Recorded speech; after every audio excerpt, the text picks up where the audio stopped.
Hello, my name is Summer Simpson, and this is my video submission for the final in this class. Okay, so first question is 2 ways of dissolving your business when you are done with it. Dissolving your business is something that all business owners should know how to do properly in order to prevent any potential liabilities down the road. Properly dissolving your business will mean that you no longer have any ties to it. Someone else owns it, or the business just doesn't exist anymore. And there are 2 different ways to dissolve your company. One is you sell it, and 2 is you just shut it down completely. So the first one I will be talking about is selling your business or changing ownership. So first thing you need to do is find a buyer. Once you have a buyer, you must then get all of your documents in order. So this includes getting a new employer ID by the IRS and all the documents that have been submitted by the company that have been filed to the state. And doing this will then dissolve the old business and create a new business entity with the new owner. The next step is to change the name and bank account. So changing the name isn't required, but if you wish to, you can. However, the new owner must set up a new business account with their information. And the last step is to transfer all of the assets and liabilities. This includes things such as supplies, bills, buildings, vehicles, and many more. You must also transfer all the client information to the new owner so that they can continue to serve the clients. Okay, so now time for the second method. I will be discussing is how to get rid of the company completely. And it can be different for different types of companies, corporations, partnerships, different for all of them. So the first thing that must be done is calling a board meeting. This applies mainly to corporations who have a bunch of board members. So this might not apply to all businesses. So depending on the type of business, it'll apply to it. But anyways, in this meeting, the board of directors must vote to dissolve the business. And once that is voted on, the next step is to file a dissolution with the Secretary of State. This allows you to obtain the necessary forms you need to file a certificate of dissolution. After that, you must notify the Internal Revenue Service, or the IRS, as everyone else calls it, and notify them of the dissolution and then pay any taxes that are due. And lastly, you must be sure to close all of your accounts, credit lines, and cancel all licenses, and also be sure to notify all your customers that the business is shutting down. That's just out of courtesy to warn them and let them know that the business will no longer be running. Okay, so that completes the first question. The second question is to discuss 2 ways that entrepreneurs who have a small promotional budget can use social media to increase their sales for their business. Okay, so a lot of small businesses do have a small budget for advertising and promotions, and it can affect them a lot because most forms of promoting can be really expensive. It costs a lot just to make a 30-second commercial on TV or on the radio or those sort of mediums. So a lot of them do turn to social media to help them.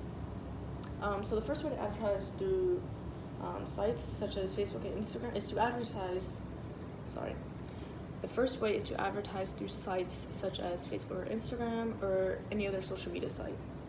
So social media advertisement can be fairly cheap depending on the site, and it is a great way to get your name out there while also being able to connect with your customers. And then another way to increase sales through social media is to add an online store directly onto your social media. This can be a link, or even I know in Facebook you can shop directly from Facebook, and this will allow your customers to easily access any items in the store without ever having to leave their home, because nowadays people love to just online shop, and during times like the coronavirus where we can't go and shop in the stores, you can online shop, increasing your sales even when everyone's quarantined. Okay, so that completes the second question. On to the third question is to discuss how business incubators work. Okay, so a business incubator program can be really helpful to small businesses or anyone trying to open up their own business. Most cities have a couple incubator programs, so it shouldn't be hard to find one. So basically, these programs are meant to help starting entrepreneurs learn about the business world, and they provide you with the proper knowledge to open and maintain a successful business. And as well as providing you with knowledge, they also provide you with some funds, depending on your situation. I don't think they provide funds for everyone, but they can provide you some funds and also provide people with office spaces at the facility. And this means you have access to different things such as the phone, production equipment, and any other office equipment that they offer at that site. And these programs are often sponsored by private companies or public institutions such as colleges and universities. So if you aren't sure where to find one, it shouldn't be too hard to research or even just go to your local university and start there. But yeah, that concludes that question. So on to the fourth question, which is to discuss 2 methods entrepreneurs can use to attract prospective employees. Okay. So the first method is to create a job posting. Tons of people have accounts on sites such as LinkedIn. I know there's very different versions of LinkedIn. LinkedIn is the biggest platform, and this allows you to post a job opening for them to find. You post all the details, the job description, the requirements, educational requirement, skills, all those things. And it also allows you to find people that you might not have found before. For example,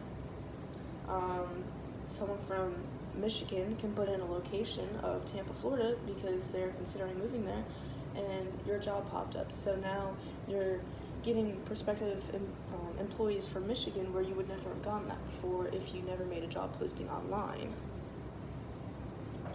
Alright, so the second method is to go to job fairs.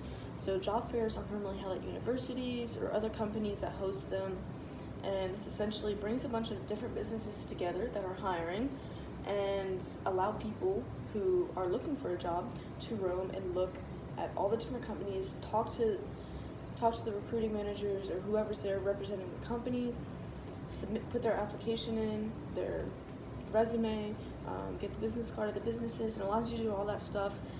And this gives you a chance to promote your business to tons of people. There are a bunch of people at jobs fairs, there always is, because there's always people looking for jobs. And even if you don't find anyone, you still promoted your business. And those people might promote it to someone else who's also looking for a job. One of their friends are looking for a job. They might refer your company to them. And that concludes the fourth question. So the fifth question is to discuss which items can be deducted from paying your taxes for a business. Okay? So when you pay taxes, the amount you pay is determined by how much you make. However, if you own a business, you can get deductions on items that lower the amount you have to pay. There are tons of eligible items for tax deductions, but I'll give you a couple examples. So the first example is vehicle expenses. For this, you need to keep records during the year to prove the usage and purpose of your vehicle. So the expenses that can be deducted from your vehicle include gas, maintenance, parking, and tolls. All of that can be deducted. Okay, so the next example is salaries and wages.